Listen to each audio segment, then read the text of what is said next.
From Fox City Stadium in Grand Chute, Wisconsin, Pat Coleman along with Jim Dixon wrapping up the second day of the 2017 Division III World Series, a day in which, again, fantastic weather for baseball. And as you get past the frontline starters of a couple of teams, a little bit more offense came out, and we'll run through everything that happened. We sent 2 teams home, and we have a couple of teams waiting to see who is going to try to challenge them for the winners of each of these 2 brackets. The winners of each will meet in a best-of-3 championship series coming up a little bit later in this tournament. But first of all, Jim, we started with an elimination game in the morning between Concordia Chicago and Oswego State. And Oswego State came into this tournament with high hopes. They came in as the only top 10 team. They came in as the #1 seed once this tournament was reseeded. And, they just never put anything together. Concordia Chicago jumped out to a 3-0 lead, then made it 7-1 and went on to win 9-4. The Lakers really needed to get that big hit. Eric Hamilton has been hitting all year, and he wasn't able to sit there and drive in runs. The key moment of the game occurred when the bases was loaded. Hamilton was up there, and he struck out, and that was the end of the game, essentially.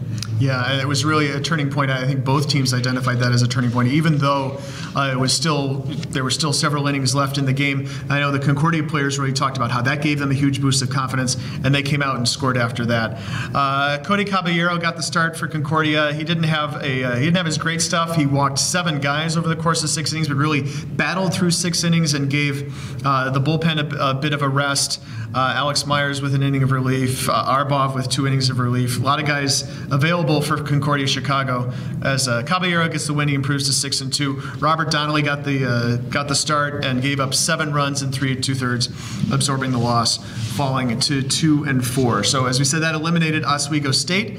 And the other game in that bracket, Bracket 1, featured Roanoke and Washington and Jefferson. This was the winner's bracket game, and we talked at the end of yesterday's wrap-up show, Jim, about the lack of pitching depth for Roanoke, and that's another thing. This is another place where it really showed. Stephen Loney had a great run through the first part of the lineup, faced the minimum through 3, and then second time through the lineup, W&J just hit him really hard. It's the president should bring him back to #1 pitcher. He was working on full day's rest. And he really is spectacular. All during the press conference, they said he didn't have his best stuff. And he's out there, I'd hate to think what his best stuff was, because he was pretty spectacular. Yeah, the only thing Riley Groves didn't do is he didn't strike anybody out, but he went 7 innings, gave up 2 hits, walked 3, getting the win, improving to 11-2. Big hits, both of them in the 4th inning for W&J. Derek Helbing goes deep, hits the ball about 405 feet or so, just left of the center field wall. And then following 2 batters later, Mark Molino does not to be outdone, hits it about 425 feet, 2 big bombs off Stephen Loney. He takes the loss. He falls to 4-2. And of course, Roanoke not out of the tournament. They did fall by a score of 11-1, but it's a double elimination tournament. That's just the first loss for the Maroons. Bracket 2, the second half of the bracket, the elimination game there between 2 schools from Massachusetts, UMass Boston, Wheaton Mass, and Jim, as you pointed out, Wheaton Mass had really had Mass Boston's number up until today. They really have. The last time Mass Boston had beaten Wheaton was 2010. And that's quite a bit of ways ago for teams that play nearly every year. But this was the game of the series so far. Yeah, a fantastic game, tied 2-2 going into the top of the 8th. Mass Boston scratches out a run. Here's what happened.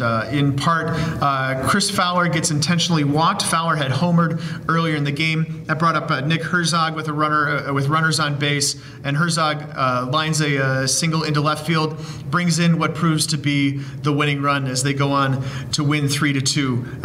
Of course, a couple subplots here as well, Jim, which we talked about in the postgame. And you can watch all the post-game videos. They're also online. You can see those. We have those on our website. Fowler had faced Brady Furden before in fall ball. They both used to play at Wheaton, and then Fowler transferred out. Fowler said that gave him a little extra confidence. He'd hit him pretty hard in fall ball a couple of years ago, and he hit him really hard today. It's nice to see a player sitting and getting some real life experience about competitions. It's going to come for years or two before. That's why these teams go out and they play different teams in the down in their spring trips because they want to see the pitchers. They want to see how the coaches coach.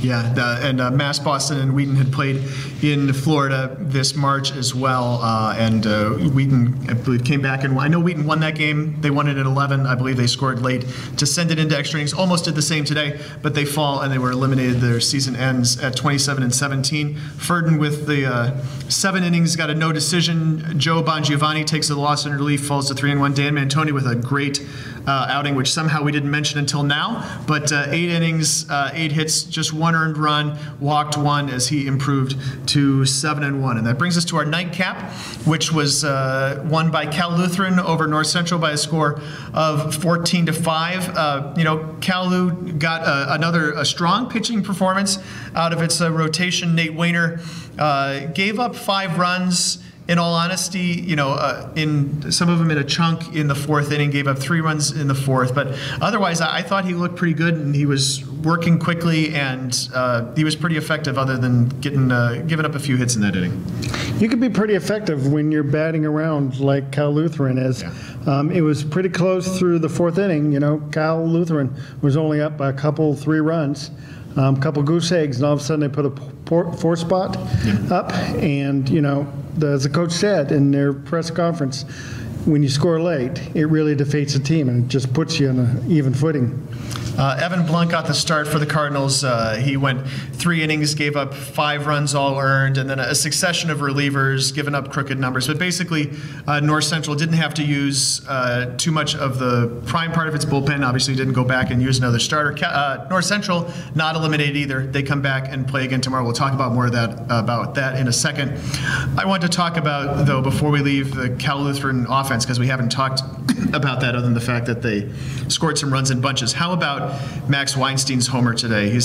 He hit the ball 335 feet at most over the 325 sign. I wanted to ask him in the post-game press conference if he'd ever hit a shorter home run.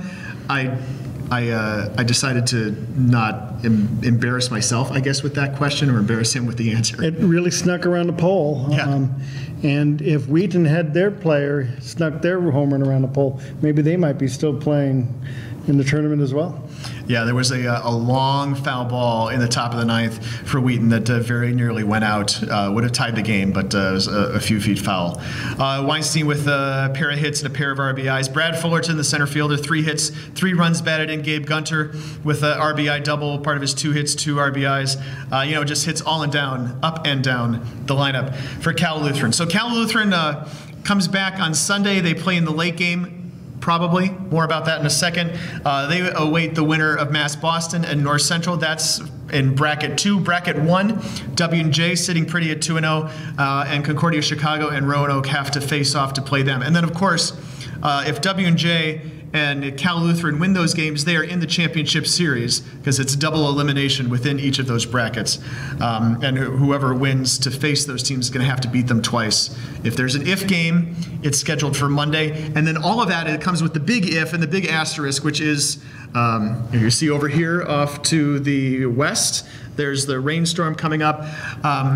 It'll be interesting. We don't know. Games are supposed to start at 10 a.m. on Sunday, but who knows? Rain's supposed to come through tonight, slowing up by the morning. So, we may start with an hour or 2-hour rain delay. But I believe we're going to be able to get all 4 games in tomorrow.